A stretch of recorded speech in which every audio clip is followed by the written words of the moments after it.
Okay, so I've taken some photos of the multiplayer server that I've started playing on, just to make a little mission um, for myself, because I like the foothold where you just kind of go off and do your own thing. So I'm just setting up a flight plan here. Now, I had today off because I haven't been feeling well. I didn't feel well for the last couple of weeks or whatever, but I just couldn't do nothing. I really felt like I had to be somewhat productive, so I've worked on the software a bit and did a little bit of streaming. But unfortunately, when I did the streaming, I didn't record what I was showing. It was only a short stream because I couldn't do more than like maybe an hour. I think an hour was really the max of what I could really get out there. Um, but yeah, from here we've selected an A10. We've imported the screenshots of the server, and I'm just discussing what I'm going to do. I mean, normally these a few of those blue outposts like Bravo is not blue. Usually when I get in there, it's red, but it looks like, you know, whether persistence is turned on or not. Last night, that video that I did, I say last night, but you know, like these videos are timeless or whatever. The previous video with the freezing crash, I really have to interrupt that and say what I'm doing now is figuring out the offset for the bearings if I do want to use the bearings in my flight. The reason why you have to do that is because I've left it open so you can import your own maps for whatever you want. But in doing that, if I could figure out, which I don't want to because it's going to require a lot of math, how the user will input offsets, it's going to cause like problems. You know, you might not get it right, and you know, it'll be complicated to kind of come up with like a warp map of where the bearings differ and stuff. So I find it easier, if you can, to just kind of work out, if you've got those lines on the map, the offset in the roundabout area that you've got, if you really want to use the bearings. But anyway, like I said, I'll go back to what I was talking about before. Now I can't even remember what I was talking about, and it was important.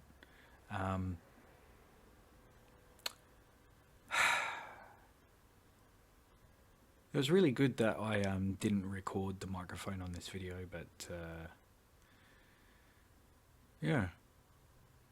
So, oh yeah, that's what it was, and it wasn't hugely important. The video that I had before, where I froze and crashed, is on this particular server. So what I'm doing is I'm coming up with a flight plan that kind of matches what I did last time, just so I can get a better idea of what I'm doing. And I'm just going to generate a basic mission briefing. You can change that around if you want. You can delete bits if you want. You can retype it, but it just puts in the major things in order of what's going on. There is no weather or like atmosphere calculations or anything in here yet.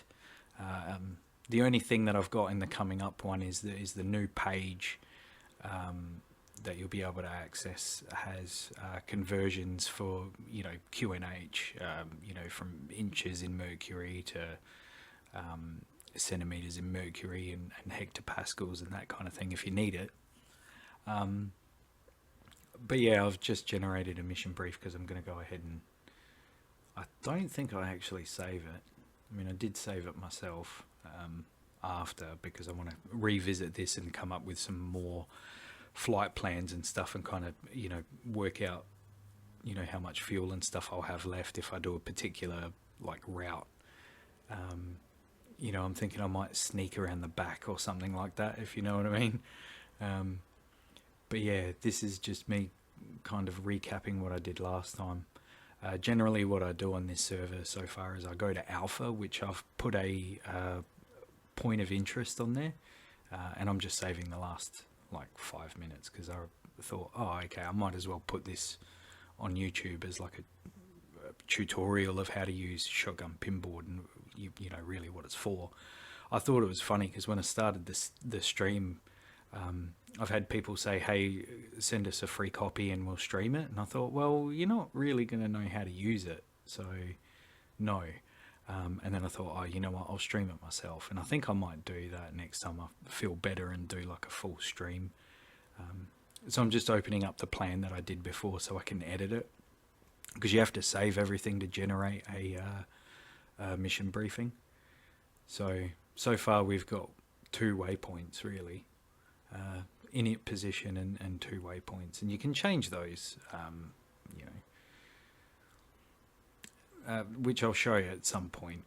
You can change the details for the waypoints in an advanced plan, but you don't even need to use an advanced plan. One of the things I like about this piece of software that I've created is that you can make it as simple as you want. I mean, the user interface is a bit funny. I mean, there's a lot going on, but you don't have to change. You don't have to put in altitudes and stuff for the waypoints if you don't want to. You know, it will work with half the data not there, and that's really what it's designed to do. So it should have the ability to grow with you as you learn. So you don't even need to access this part really. But here I put it for search for targets of opportunity and set it for 10 minutes because I'm going to give myself 10 minutes to search basically for targets of opportunity and then blow them up. So yeah, and then it's up to you how you use it. I mean, a lot of this stuff it's pretty pliable. I tried to design it to be pliable. I mean, it's got bugs, it's a bit rusty, but I'll get to the bugs when some of the features that I really want to put in there get done. I'm focused on getting this where I want it to be, as a somewhat complete package before I go back to some of the old bugs. But that's not to say I'm not going to stop adding things. Like as I think of it and as I think of extra stuff, I'm going to be adding it. I mean, it's pretty ambitious. At the moment, I haven't got too many high scale goals. I've got a few ideas that I've got that I might add to it, but yeah, the bugs will get fixed. I don't think you'll be watching at this point. I mean, it's gone on for a while. I'm kind of just explaining the time of arrival and that kind of thing, and there's no radio frequencies assigned and stuff. You don't have to have radio frequencies assigned if you don't want to. And going through, this is how long it'll take you at this particular fuel rate, at this particular ground speed, that kind of thing. So I mean, obviously things are variable and they will depend on the weather, kind of thing. Whether it's a descent, it gives you kind of an estimated feet per minute kind of thing, because there's a lot that gets taken into account, like the climb rate. Are you actually going to climb at the constant ground speed and that kind of thing? So I mean, it's really close to the real thing as long as you put in like the right data. I mean, how can you get fuel divided by time and the speed you're going wrong? It's fairly simple math. In the future I might put in more information, like some kind of a weather thing. Like if you type in just some kind of general weather, it might work some things out, but that's for the future. Like I said, I've set it so that you can know as little as possible about flight planning, and you can get your basic data out of it, like how much fuel you're going to use. You can create your own aircraft. So if you want to do this not in DCS, you can do it in a different, as long as you put in the right flight parameters. It uses on average this much fuel and it goes this speed and that kind of thing. You should be all right. So from here, what am I doing? More advanced flight planning, because I'm trying to dodge SAMs and stuff. So, and I'm just checking leg data there, because you can actually check the legs to begin with. So I think that last leg is only just like the arrival time's what, 41 minutes or something. I can't read that from here. But there's no divert points. Bearing is 3.6. Obviously, you have to take into account the and it's in a climb, and the rate of feet per minute's there as well. But yeah, the bearing, you need to take into account the offset for that particular area, because obviously directly up in my software is going to be north, 360. Direct east, direct right is east, that kind of thing. So it'll be kind of up to the user if you want to use the bearings for this. It's not as good as the compass in DCS, but it might help in some other flight simulators as well. I mean, I have checked, there are a few other flight simulator flight planning kits out there, so I'm not the only one that had the wacky idea to begin with, which I found weird, because I tried to do a Google search. Maybe my Google search isn't that strong, because I didn't see anything, and I thought, oh wow, I'll be the first to do it, and I wasn't. So I'm not in direct competition with the other ones. I mean, they all work a little bit differently, obviously. This is designed for you to grow with, I guess. You don't have to put in heaps of information to get started. You can just start dragging lines if you want. But obviously, you have to have some kind of an idea. Like, you have to set the ruler in the software to the right height of the map, which I did earlier, but you can't see that I did that because I didn't save it. The equator lines, equatorial lines, or whatever you want to call them, between those should be 60 nautical miles. That's one minute of something. So this is worked out on that measurement. So between those, the bottom line and the top line that go horizontally is 60 nautical miles, and I just set that in the ruler so that everything should match from there. And like I said, you can create your own aircraft if you want to put something in, like the Mustang or something to suit another flight simulator. There's nothing wrong with that. It's all designed to be able to be pliable, really. And I think if you're watching at this point,